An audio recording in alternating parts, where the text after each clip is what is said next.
김종국 목사의 가나안 명상.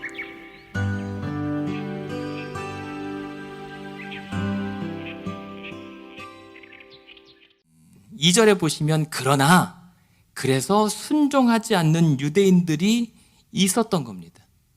그러니까 이 사람들이 이제 그 두 사도와 허다한 무리가 믿게 된 그 사람들을 대적하기 시작해요. 방해하기 시작해요. 근데 그 2절에 보면 어떻게 방해하냐면 첫 번째 뭐라고 합니까? 그들이 이방인들의 마음을 선동했다라고 얘기해요. 근데 저는 좀 약간 치사한 것 같아요. 이 유대인들이. 이왕이면 아무래도 같은 유대인들끼리 말이 잘 통할 것 같은데 이방인들의 마음을 선동했단 말입니다. 아무래도 조금 약해 보였을 그들을 흔들어 댄 것이죠. 근데 여기서 이 선동이라고 하는 말은 가만히 있는 사람을 자극해서 부추겨 일으켜 세우는 거예요. 선동이.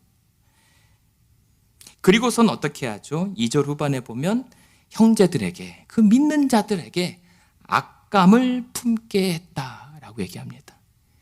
이 악감이라고 하는 것은 사람들을 그렇게 부추겨서 믿는 사람들, 성도를 향해서 나쁜 마음을 갖게 하는 거예요. 나쁜 이미지를 심어주는 거예요. 그래서 편견을 갖게 합니다. 믿는 자들을 향해서. 그러니까 말 그대로 그냥 그 사람들 마음에 독을 탄 거예요. 죽이는 마음들을 심어준 거죠.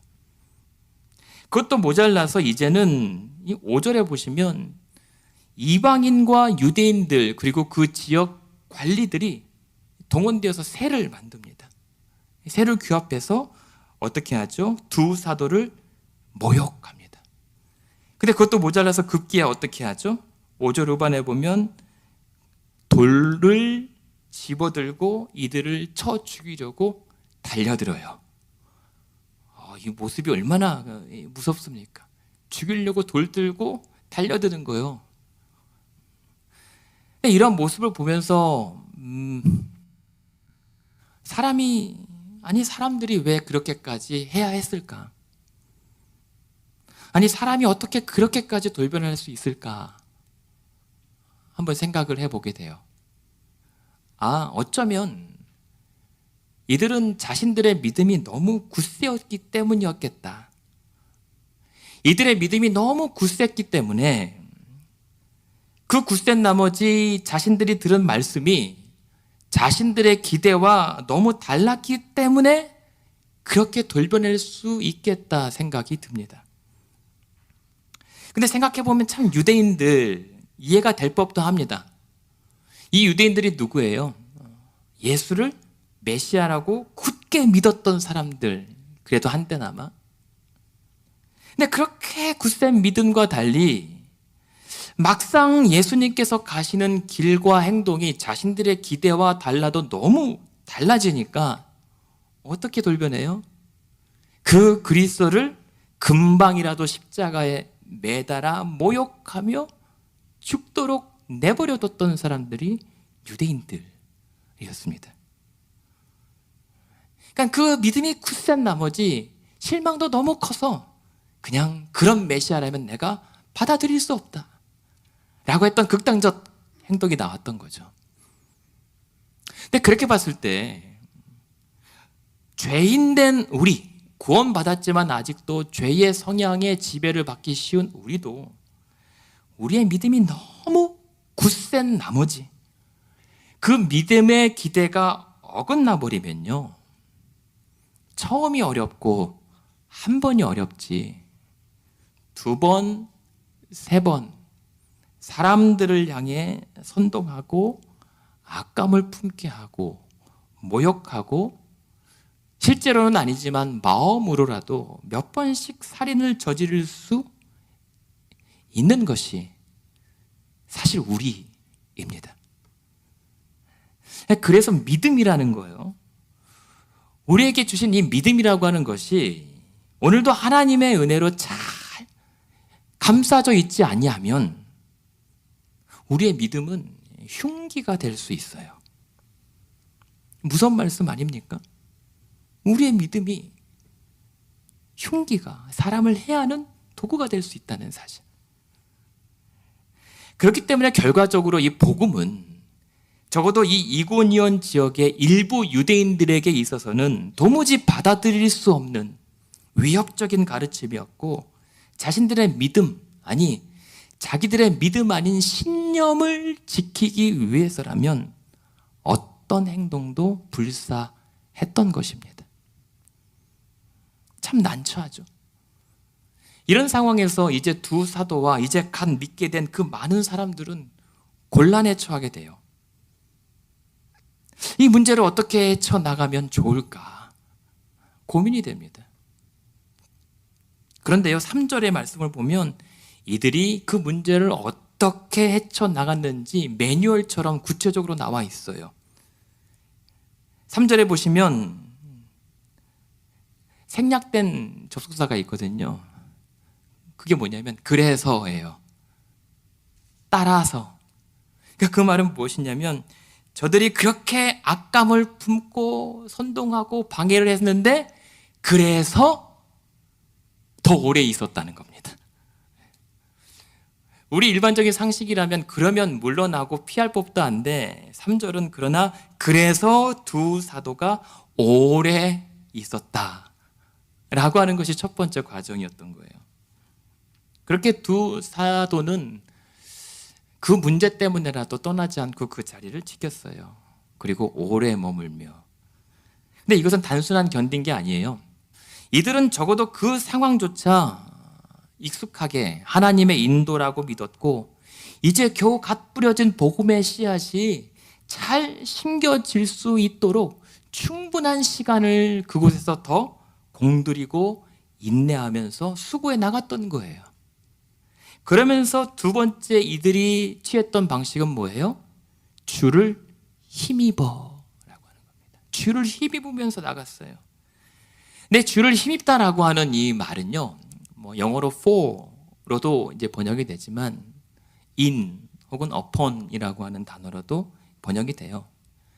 그 말은 뭐냐면 그렇게 오래 있으면서 주를 위한 일들을 감당해 나갔기도 했지만 동시에 그럴수록 더 주 안에 머물면서 그 굳건한 반석 위에 서 나가면서 한마디로 주를 꽉 붙잡고 힘있고 앞으로 계속 나아갔던 것이죠. 그랬더니 그 결과 이들이 할 수 있었던 건 뭐예요? 자기들의 말이 아니라 3절 또 이어보면은 주를 힘입어 담대히 말하였다. 자신들의 입장이 아니라 그 주의 은혜의 말씀을 담대히 말할 수 있었던 거예요. 그것이 그 고난을 헤쳐나갔던 방법이었습니다. 근데 여기서 담대히 말하다라고 하는 이 표현도 참 재밌는 게 뭐냐면 능동태일 줄 알았거든요. 왜냐면 그럴수록 우린 열심을 내보잖아요. 내가 한번 이겨보고 버텨보고 극복해 봐야겠다. 근데 이 말이 능동태가 아니라 중간태 혹은 수동태라고 붙여져요. 중간태라고 하는 게 뭐냐면요, 일반적으로 능동태는 내가 상대방의 말할 때 이 듣는 사람 입장에서만 관련된 동사인데, 중간태라고 하는 동사 혹은 수동태는 말을 하지만 말하고 있는 나에게까지도 영향을 미치는 단어예요. 그러니까 나와 듣는 사람이 함께 영향받는 동사가 바로 이 중간태라는 말이에요. 이 말을 다시 정리한다면 이 말은 이 두 사도가 주를 힘입어 주의 말씀을 담대히 말했을 때는 여러분 힘내십시오라고 듣는 사람들에게만이 아니라 그 전에 이미 그 주의 말씀을 의지하는 내 자신에게도 그 말씀을 더욱 힘있게 선포했다라고 하는 겁니다. 그러니까 나에게 이미 선포된 말씀을 꽉 붙잡고 더욱 담대함과 확신 가운데 듣는 모든 사람들을 향하여 주의 말씀을 외쳤던 것, 그것이 바로 담대히 말했다는 거예요. 특별히 이 표현은 사도행전에서는요, 이 담대히 말했다라고 하는 것은 언제 등장하는 표현이냐면 사람들이 기도와 성령의 힘입은 결과로 담대히 말할 때 쓰여지는 표현이에요. 그러니까는 이런 상황에서 주를 힘입어 주의 말씀을 담대히 말했다는 것은 기도하면서 성령의 충만한 임재 가운데 선포되어지고 자신에게도 붙들려진 주의 말씀이었다는 것이죠. 그 위에 어떤 일들이 나타나요? 3절 중간에 보니까 표적과 기사가 나타나요. 하나님의 그 말씀의 능력이 그 일들 가운데 나타난 겁니다. 그리고 이들은 어떻게 했냐면 도망쳤습니다. 조금 허탈해요. 그게 능력이 나탔으면 더 깊지. 거기서 그 교회가 완전히 세워질 때까지 더 버텨도 됐을 텐데 오늘 6절 말씀은 뭐라고 하죠? 그들이 알고 도망쳤다 라고 얘기해요. 야, 이 도망치고 있었던 이 두 사람의 마음이 어땠을까 한번 또 생각을 해보면 참 저 같으면 암담하고 참담했을 것 같아요. 그렇게 수고했고 능력까지 봤는데 아무런 소득 없이 돌아서고 쫓겨나는 이들의 발걸음이 얼마나 무거웠을까. 그런데 오늘 성경에 이 두 사람만큼은 그래 보이지 않아요. 왜냐하면 처음부터 여기까지 이끄시고 가는 이 여정이 내가 아니라 우리가 아니라 성령께서 이끌어 가시는 길이었거든요. 그리고 사도행전을 보면 계속 성령께서 이들의 앞길을 계속 앞장서 가세요. 오히려 더구나 지금 이 사람들이 그들이 알고 도망했다라고 하는 것은 왜 도망치는 거예요? 성령께서 자신들이 돌 맞아 죽을 뻔한 그 위기로부터 건져내어 살 길로 인도하시는 과정이었기 때문에 오히려 감사해야 했죠. 게다가 이들의 결과는 무엇입니까? 주의 일에 충성하다가 일어난 결과예요. 더 견뎌받고 더 주를 힘입어 받고 주의 말씀을 더욱 담대히 붙잡고 선포했던 일들의 결과가 도망이라면 부끄러워할 필요가 없던 거죠. 그래서 바울이 훗날 고백하잖아요. 자국주 이 말씀을 인용하게 되는데 내가 오늘도 거칠애로 했든지 아니면 진심으로 참으로 했든지 무슨 방도로 하든지 전파되는 것이 그리스도니 내가 아무 일에든지 부끄러워하지 않겠다. 도망쳐도 부끄럽지 않다. 대신 지금도 전과 같이 온전히 담대하여져서 살든지 죽든지 내 몸에서 그리스도만 존귀하게 될 수 있다면 나는 기뻐하고 또 기뻐하리라 하면서 도망쳤던 것 같아요. 부끄러움이 아니라 기뻤던 것 같아요. 이번엔 하나님께서 어디로 나를 이끄실까? 그러니까 그렇게 보면 왠지 이들 도망치는 모습은 부끄러울 게 아니라 비장해 보여도 마치 영화의 한 장면처럼 끝까지 마지막까지 최후까지 유머를 잃지 않는 그 주인공들의 모습처럼 유쾌하게 느껴져요. 그래서 이들은 혼란과 분열은 피하고 오늘도 유유히 복음을 전하러 길을 나섭니다. 비록 사람들 보기에 겉은 너덜너덜해졌어도 괜찮아요. 사람들은 그런 우리를 도망자라고 부를지 몰라도 우리들은 그런 성도를 순례자라고 부릅니다.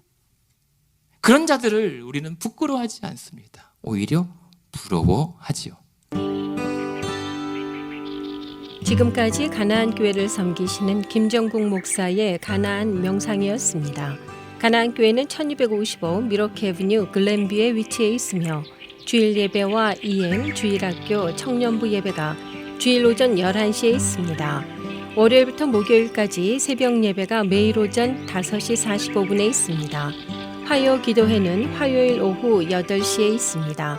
신앙 상담이나 교회에 관한 자세한 문의를 원하시면 전화 224-735-2346번으로 연락하시기 바랍니다.